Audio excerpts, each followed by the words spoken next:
Hi, welcome to Bad Movie Reviews.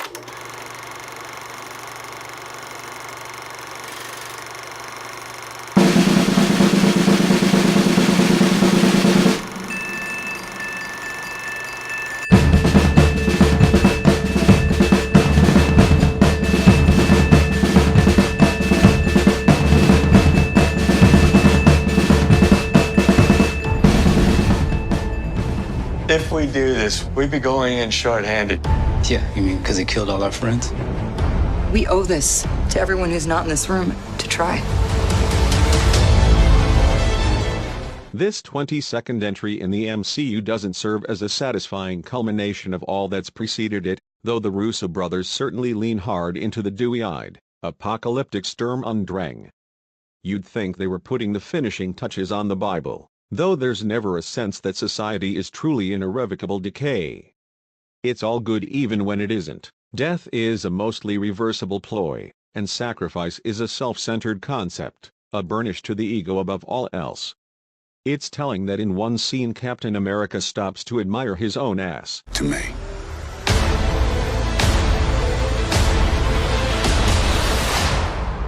Every serious narrative beat is ultimately undercut by pro forma storytelling, or by faux improvised humor, with ringmaster Tony Iron Man Stark leading the sardonic tongue charge.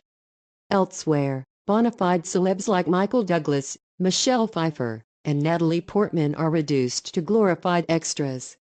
Even the glow of movie stardom is dimmed by the supernova that is the Marvel Machine's at best competently produced weightlessness. Seems like 1,000 years ago. I fought my way out of that cave. Became Iron Man. From the beginning, everything about this movie feels off in terms of tone and attitude. There's an inordinate amount of moping and glassy-eyed staring into the camera. It's great that the filmmakers choose to focus more on the human connections between the group, but the emotional character development turns this into a thinking person's Avengers that stresses brains over brawns. All we can do is our best. And sometimes the best that we can do is to start over. Smart superhero movies are great, but that's not the film's target audience. Adult themes like remorse, heartbreak, crushing guilt, and making the tough decisions that can ruin your own family while saving others is something that may punch a 40-year-old man in the gut, but will leave his 8-year-old slumped in his seat with his hands on his chin. I feel most of this movie will go over the heads of most kids. Hell, I'll wager a bet that half the adults in the audience will be confused by the inconsistencies of the very time travel explanations. We owe this to everyone who's not in this room to try. We will. Time travel are the two most dreaded words in a blockbuster movie that's written itself into a corner. You can't figure out a solid ending? Not a problem, just use the cheap let's go back in time and rewrite history route. The film plays with time in a way that is less fanboy fun and more lazy storytelling. It's so similar to the Star Trek reboot that it feels like a cop-out rather than a well-thought-out solution to the Thanos puzzle.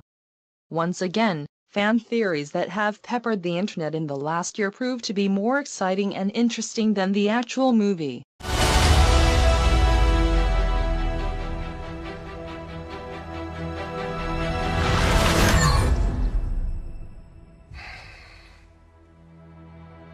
I like this one. Much has been said about the 3-hour-plus run time, and yes, this movie feels too long. There's too much story exposition at the start, and the couple of obvious direct rip-offs of Star Wars The Force Awakens did nothing but remind me of the far better movie. What doesn't work outweighs the good, making Endgame, and its anticlimactic ending a real bummer. While this film is disappointing, I need to be fair. It's something I feel is a direct result of Infinity War being so great. Food and water ran out 4 days ago. Oxygen will run out tomorrow morning. That'll be it. When I drift off, I will dream about you. It's always you.